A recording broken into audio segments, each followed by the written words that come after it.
우리 조국 대한민국 지금 이 시간은 아마 우리 한국에는 25일 월요일일 것입니다. 우리 조국에는 오늘이 제18대 대통령 그리고 우리나라 역사상 처음 있는 여성 대통령이 취임하는 날입니다. 아마 뉴스를 보니까 11시에 취임식을 가진다고 하는데 실제로는 오늘 0시에서부터 국군 통수권을 인수받고 이제 첫 대통령이 되었다고 합니다. 바라기는 두고 온 우리 조국이 새로운 대통령과 더불어 큰 부흥과 큰 안정 그리고 평화 모든 좋은 일들이 우리 조국에 넘쳐나게 되기를 간절히 기도합니다. 여러분들도 두고 온 우리 조국 그리고 우리 민족 우리 가족들을 위해서 늘 기도하시기를 부탁합니다. 우리 역사상 조선시대가 있었습니다. 대표적인 왕들 가운데 아주 나쁜 왕 두 사람이 있었는데 그 중에 한 사람이 연산군입니다. 아버지가 성종대왕이었고 어머니는 폐비가 된 윤씨라고 하는 분에게서 태어났습니다.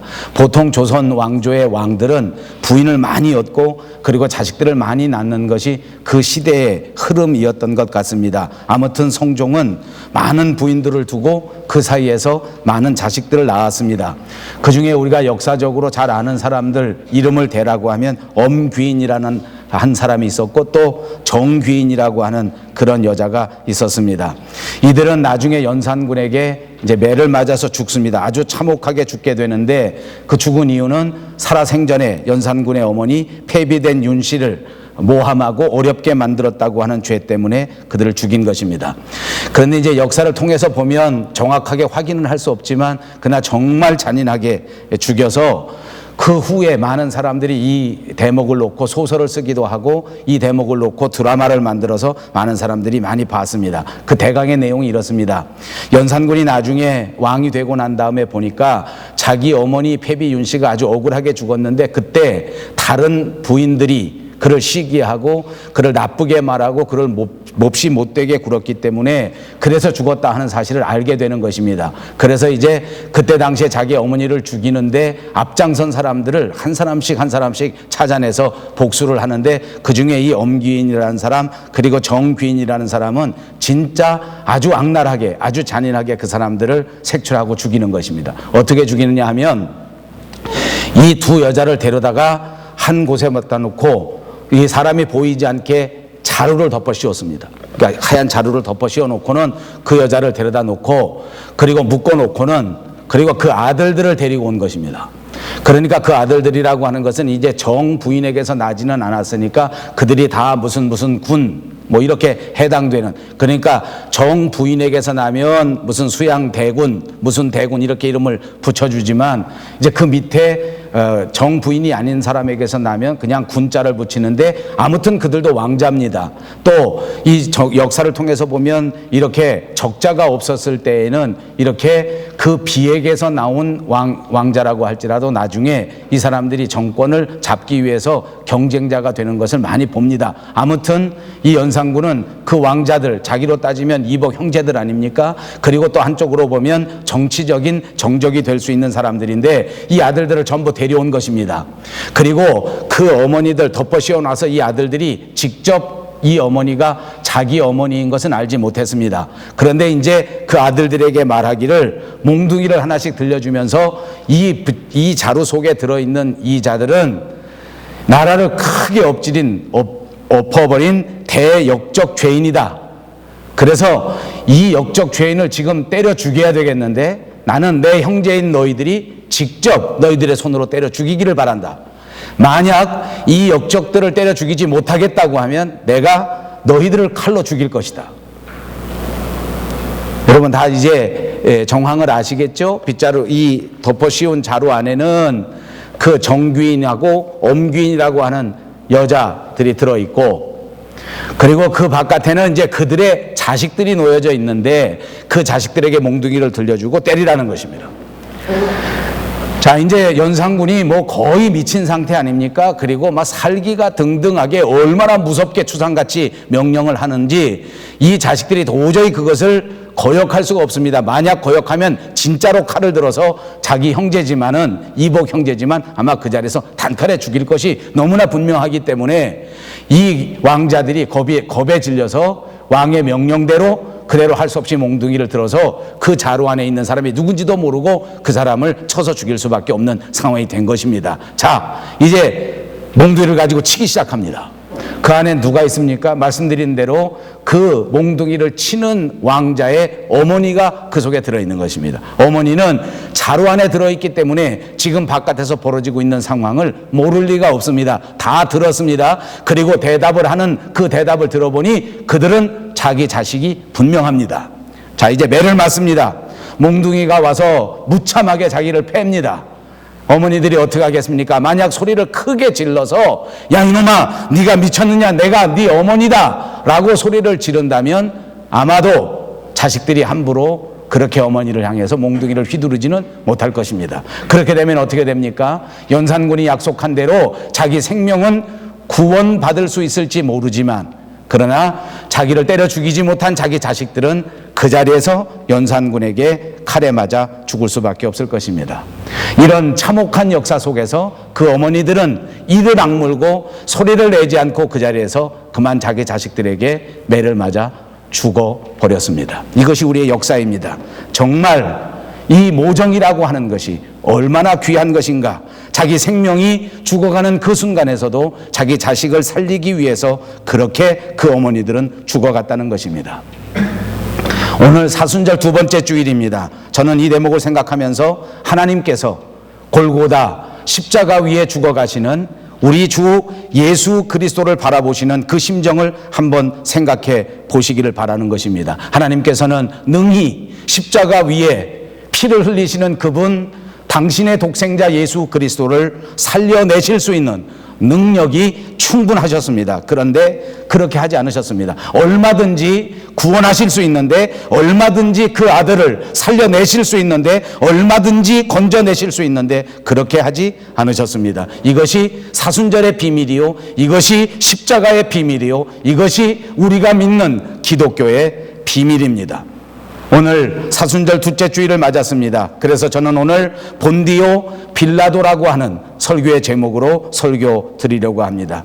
지금도 유럽의 이태리 사람들은 사도신경에서 본디오 빌라도에게 고난을 받으사 하는 대목을 삭제해달라고 계속해서 청원한다고 합니다. 사실 빌라도라고 하는 사람이 이렇게 사도신경에 나와서 이렇게 예수 그리스도에게 고난을 주고 예수님을 죽인 그 원흉이 된 것은 억울한 면이 있다 그 말입니다. 왜냐하면 빌라도 자신은 예수님을 석방하려고 애를 썼고 어떻게 하든지 예수님에게 무죄 방면을 하려고 했는데, 그런데 정말 무지락스러운 유대 백성들하고 유대 장로들, 유대 지도자들이 막 아우성을 쳐서 할 수 없이 예수님을 십자가에 못 박도록 그렇게 내준 것밖에 없기 때문에 빌라도 입장에서 보면 조금 억울한 면이 있다 그 말입니다. 또 성경에서 보면 일견 어느 한편에는 타당성이 있을 수도 있습니다. 어찌 보면 빌라도라고 하는 사람은 불운의 정치가 중에 한 사람입니다. 로마의 집정관으로서 유대 총독이 됐습니다. 그래서 AD 26년에서 36년 약 10년 동안 이 일을 한 사람입니다. 그런데 하필이면 자기가 유대 총독으로 있을 그때에 예수 그리스도의 사건이 발생한 것입니다. 어쩔 수 없이 재판을 할 수밖에 없었고 어쩔 수 없이 결국 예수 그리스도를 십자가에 못 박아 죽도록 내어준 사람입니다. 결국 그것 때문에 오늘날까지 역사적으로 가장 흉악한 죄인으로 남게 되었습니다. 빌라도의 입장에서는 말씀드린 것처럼 조금 억울합니다. 또 예수 그리스도를 향해서 그리스도께서 죄가 없다고 하는 것을 밝혀내려고 하는 노력을 자기 나름대로 했습니다. 왜냐하면 그에게는 법적 정의감이 있었고 그 사람에게는 하나님을 경외하는 종교심도 조금은 있었습니다. 그래서 성경의 기록에 보니까 몇 번이나 사람들 앞에 서서 나는 예수님에게서 죄를 발견할 수가 없다. 나는 너희들이 고발한 이 예수 그리스도를 도저히 범죄자라고 인정할 수가 없다. 이렇게 몇 번씩이나 선언했습니다. 정당하게 법 처리를 하려고 하는 노력입니다. 어찌하든지 무죄한 예수 그리스도가 포악하게 죽임을 당하지 않도록 만들려고 하는 노력이었습니다. 빌라도가 로마의 법에 정통한 사람 아닙니까? 로마의 법으로 보면 예수님은 아무 죄가 없었습니다. 그런데 문제는 유대인들이 예수님을 고소한 것이고 유대인들은 자기들의 법, 율법을 가지고 그 잣대를 가지고 예수님을 고발하고 그 잣대를 가지고 예수님을 정죄하고 있는 것입니다.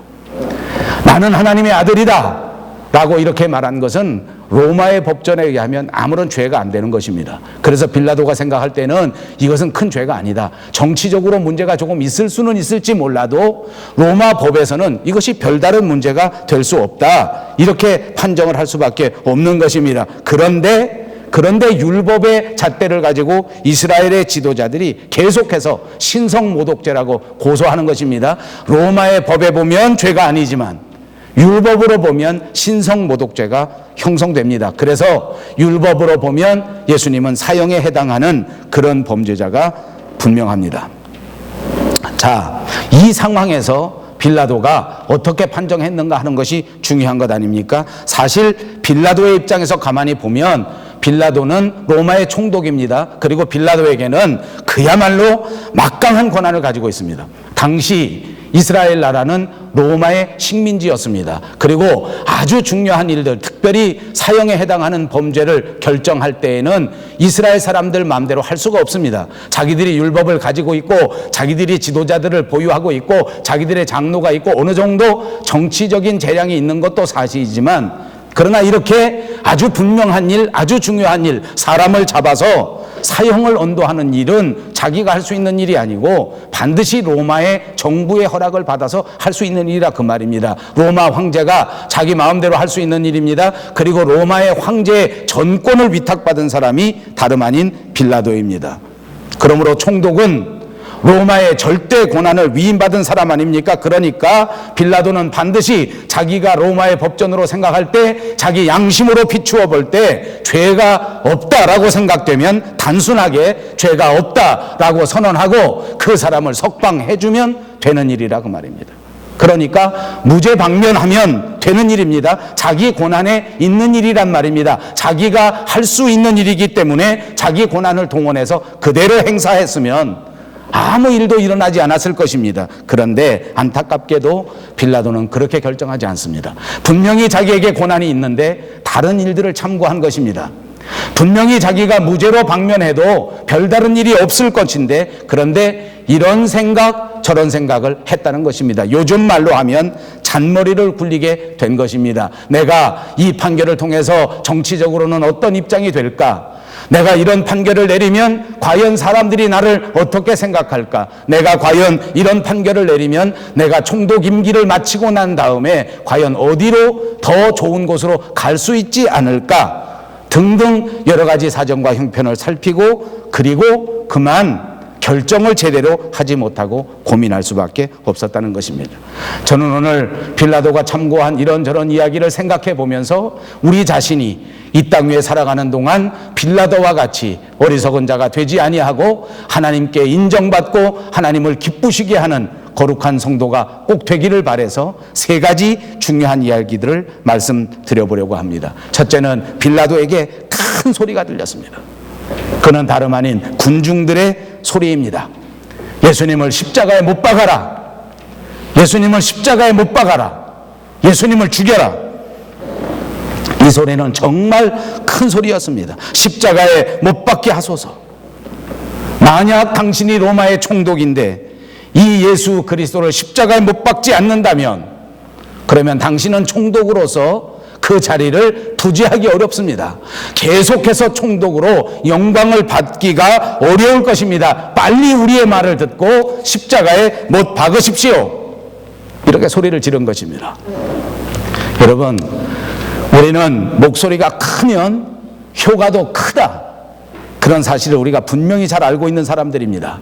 저와 여러분이 살아가는 우리 시대가 아마 우리 대한민국 역사상 이런 것을 가장 크게 체험할 수 있는 세대에 태어나지 않았나 그런 생각을 합니다. 우리 시대의 문화 자체가 바로 큰 소리의 문화입니다. 다른 말로 하면 데모의 문화입니다. 머리에다 띠를 두릅니다. 그리고 투쟁, 그리고 단결. 그냥 소리를 지르다가 모자라서 북을 동원해서 북을 막 치고 꽹과리를 동원해서 막 꽹과리를 치고 그리고 마이크를 막 가져다 마이크에다 크게 큰 소리를 지릅니다. 물러가라 물러가라 소리를 지르고 안 된다 안 된다 내놔라 내놔라 소리를 지릅니다.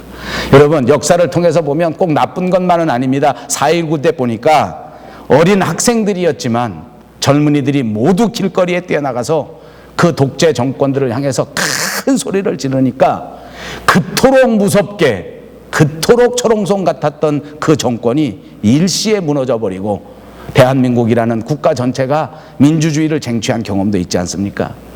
그래서 여러분 세상 사람들은 다 큰 소리를 좋아합니다. 그리고 내가 어떻게 하든지 세상에 살면서 큰 소리를 가지는 사람이 되기 위해서 노력하는 것 같습니다.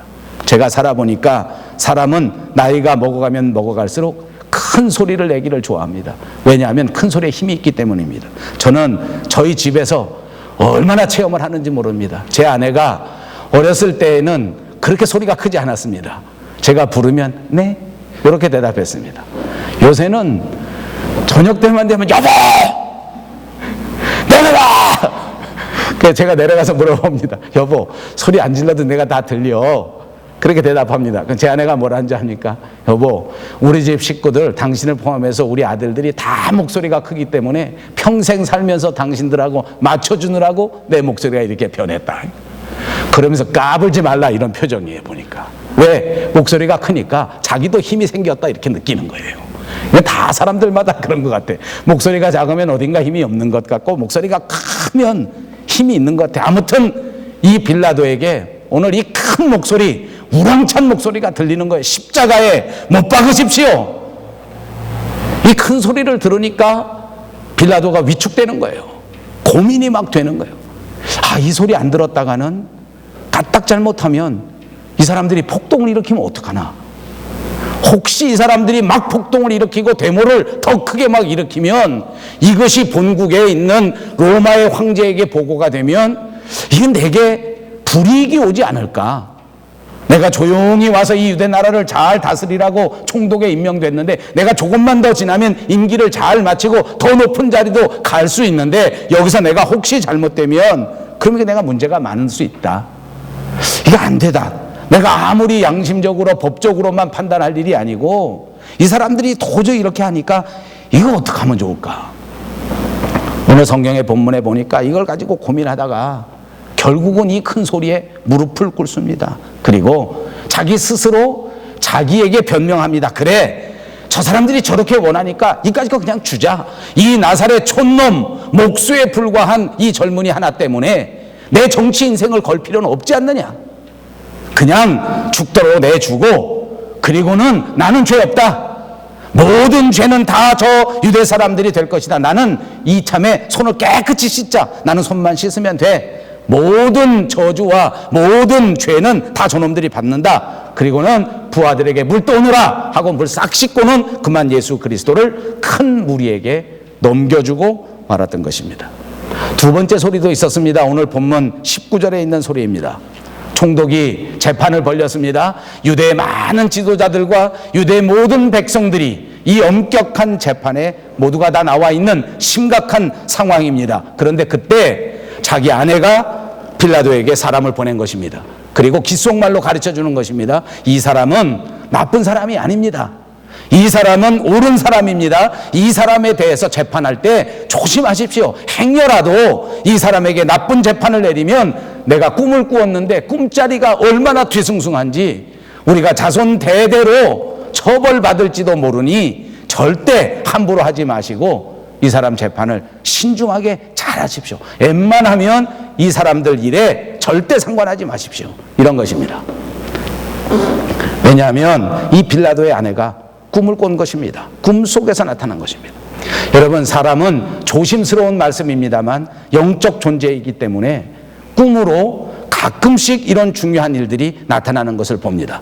성경에도 가만히 보면 꿈의 지시가 엄청난 영적 권위를 가지고 있었던 적이 많이 있었습니다. 예수님이 출생하실 그 당시에도 꿈에서 지시가 나타나지 않았습니까? 요셉이라고 하는 사람을 요즘 우리가 금요일마다 생각하고 있습니다마는 그는 꿈의 사람, 비전의 사람이요. 그리고 그가 가졌던 그 엄청난 꿈이 현실로 나타나게 된 대표적인 사람의 경우입니다. 예수님이 출생할 때도 또 요셉과 같이 위대한 사람도 다 좋은 꿈을 꾸고 그 꿈이 그대로 이루어지는 그런 현상이 나타났다고 하면 오늘 우리가 꿈도 자세히 살펴볼 필요가 있지 않겠나. 오늘 빌라도의 아내는 좋은 꿈을 꾸었습니다. 좋은 꿈을 꾸고 나쁜 꿈을 꾸는 것은 분명한 결과입니다. 뭐냐 하면 꿈을 꾸었는데 그 꿈 속에서 경계가 온 것입니다.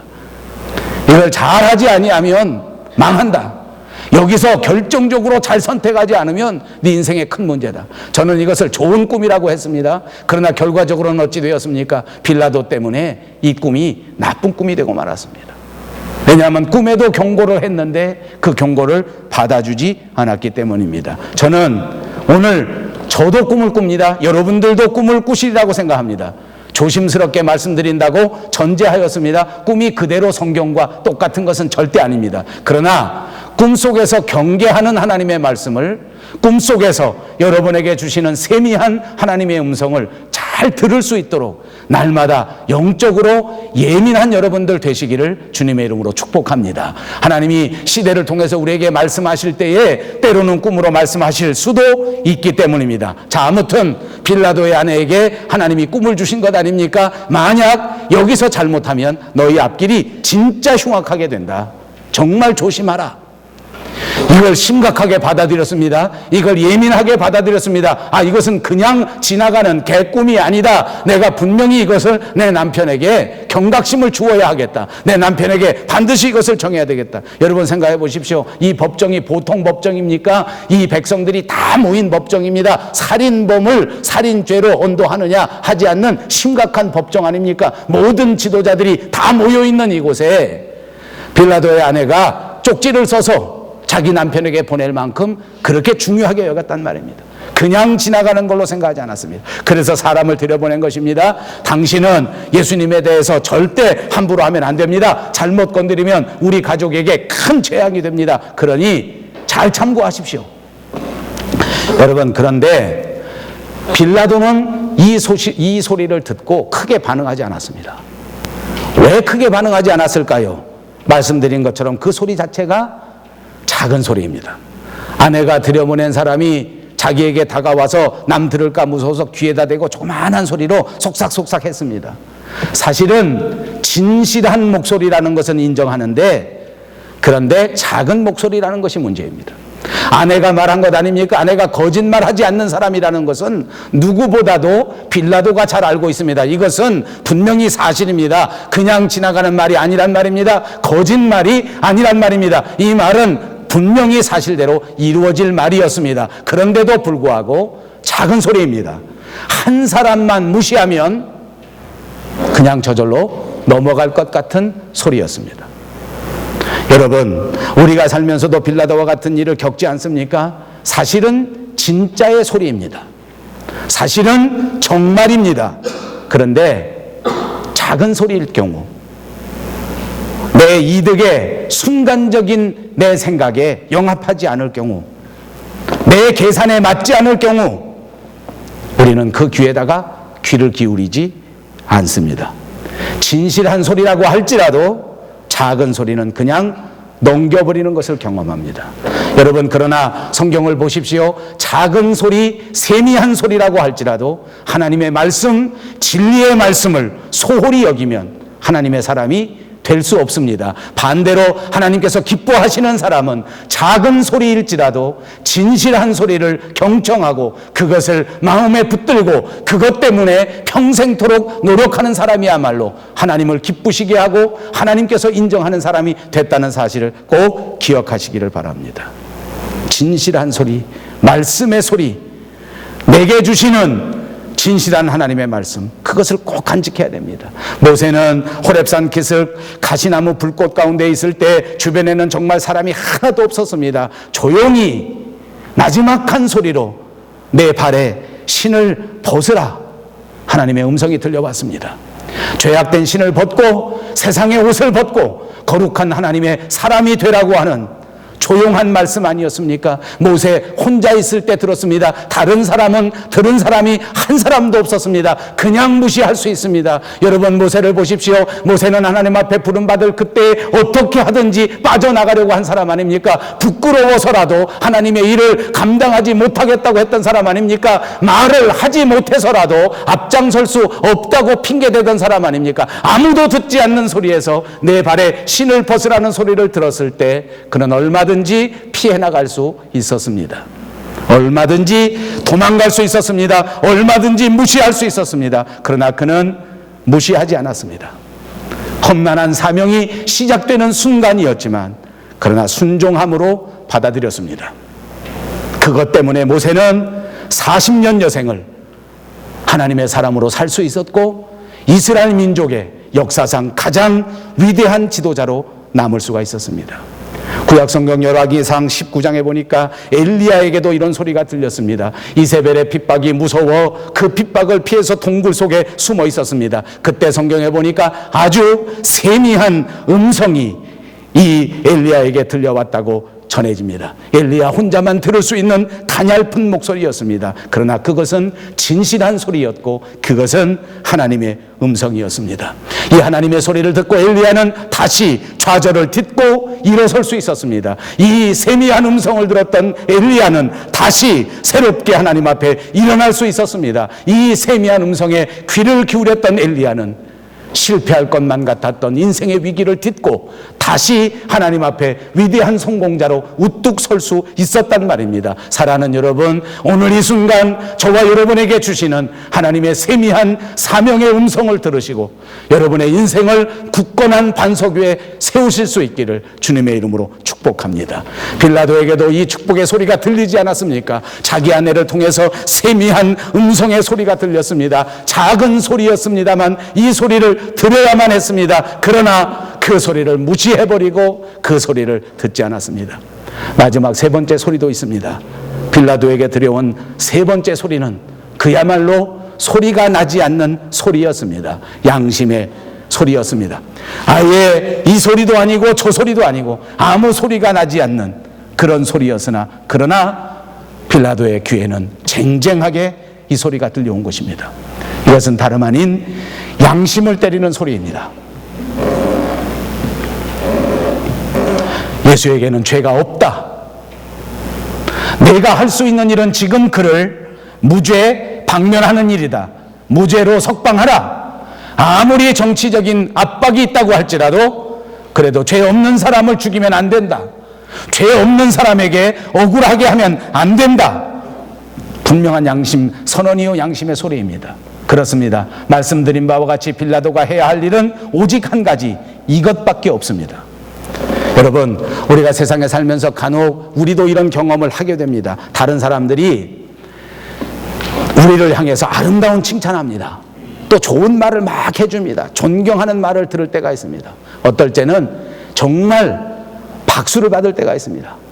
그런데 여러분, 아무리 다른 사람들이 내게 칭찬을 해주고 아무리 다른 사람들이 나를 좋게 말해줘도 진짜 중요한 것은 내 속에서 들리지 않는 소리가 없는 진짜 양심의 소리가 받쳐줄 때 그것이 기쁨이 되는 것입니다. 남이 나를 칭찬하는데 내가 양심의 거리낌이 없어야 그것이 진짜 기쁨이 된다 그 말입니다. 만약 남들은 나를 다 좋게 말하고 칭찬하지만 내 양심은 나를 알고 있기 때문에 그것이 아니다 생각하면 남이 칭찬한다고 할지라도 내 속은 괴로울 수밖에 없는 것입니다.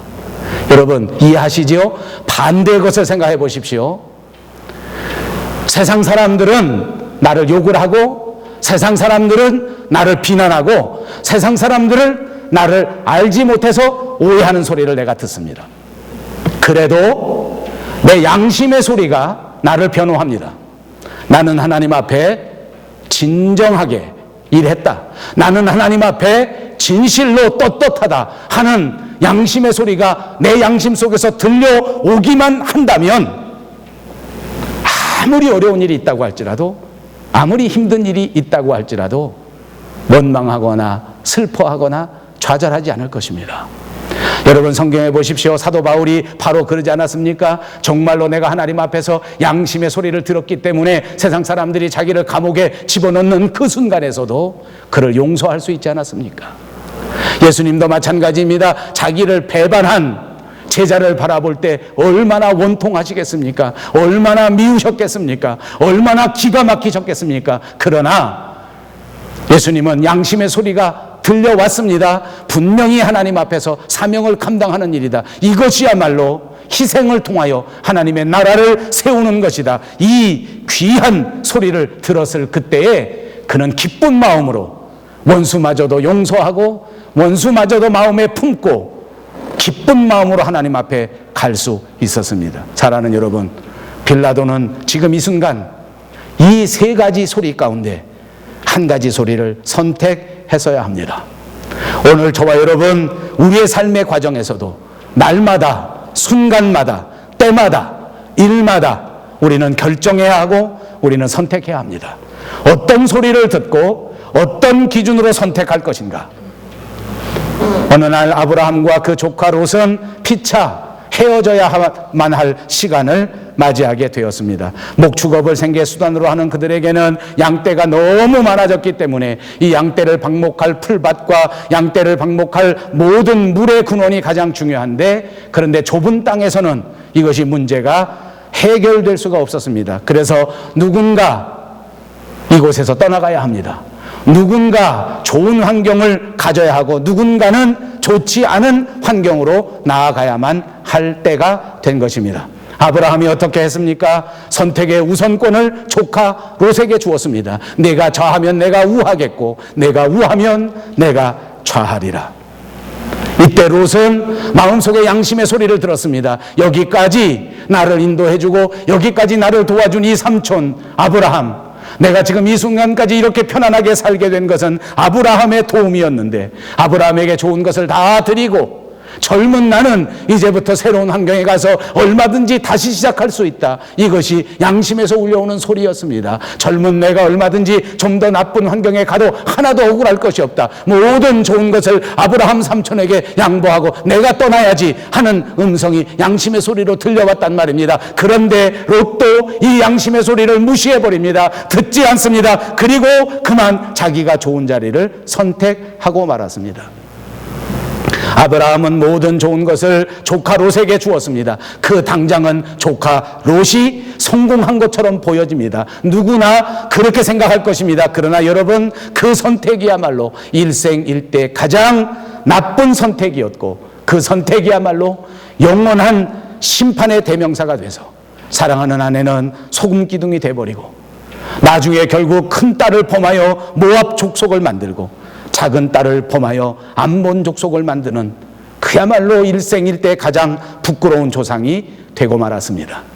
만약 빌라도가 오늘 양심의 소리를 듣고 예수님을 무죄 방면하였다고 하면 오늘 우리가 사도신경에 빌라도에게 고난을 받으사 하는 말이 빌라도에게 은혜를 받으사 빌라도에게 도움을 받으사 이렇게 변하지 않았겠습니까? 빌라도는 아마도 기독교 역사상 가장 존경받는 인물이 될 수 있었습니다. 이 아름다운 기회를 그만 스스로 던져버리고 놓쳐버리고 일생일대 가장 비참한 최악의 이름으로 남게 된 것 아닙니까?